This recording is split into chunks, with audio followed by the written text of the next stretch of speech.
Então, a primeira razão, óbvia, porque todo ginecologista deve saber abordar uma queixa sexual, é a grande frequência de queixas sexuais. Então, nós não estamos falando aqui de uma condição rara, que acontece eventualmente. Queixas sexuais acontecem em torno de 40% das mulheres. Isso independe da faixa etária, da classe social. Nós temos diferentes problemas sexuais acontecendo em cada fase da vida da mulher.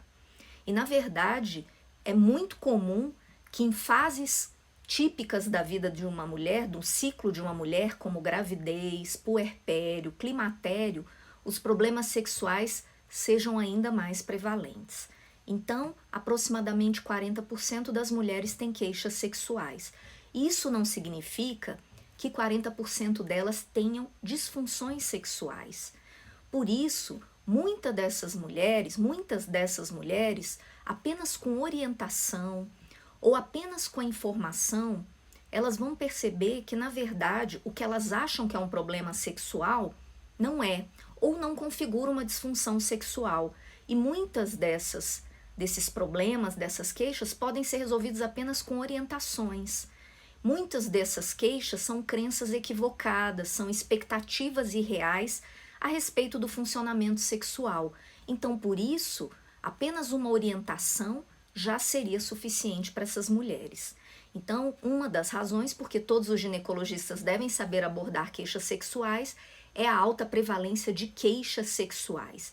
Então, se esse ginecologista sabe a diferença de uma queixa sexual e uma disfunção sexual, ele já pode resolver muitos dos problemas sexuais e assim triar quais pacientes que precisam ser encaminhadas para outros profissionais. E muitas não precisarão ser encaminhadas. Então, a primeira razão é a frequência sexual elevada.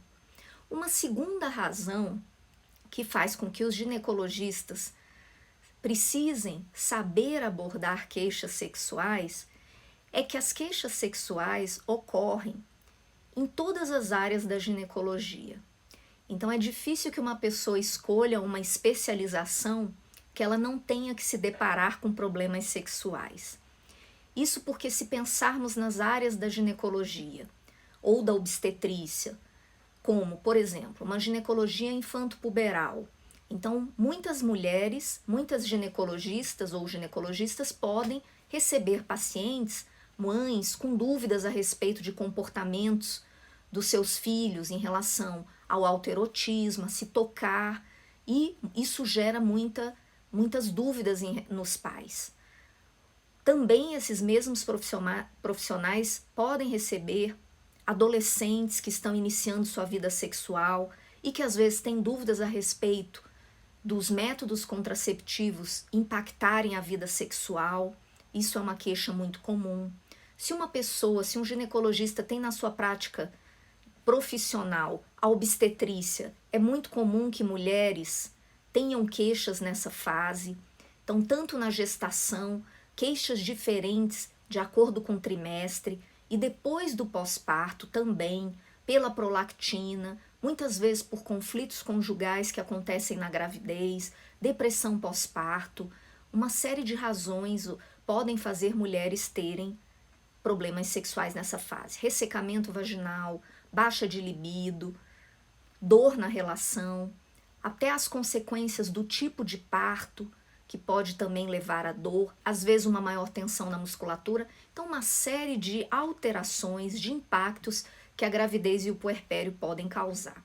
Então, um profissional que lida com reprodução humana, não é incomum que casais inférteis tenham problemas sexuais. A necessidade de ter uma frequência sexual faz com que muitos casais deixem de ter uma espontaneidade para o ato sexual. E muitas mulheres associam a fase que elas têm mais libido à fase que elas estão tentando engravidar. Então, uma mulher que percebe que não consegue engravidar, que desvincula o ato sexual da reprodução quando ela deseja muito, isso pode ser uma importante causa de baixa de desejo também.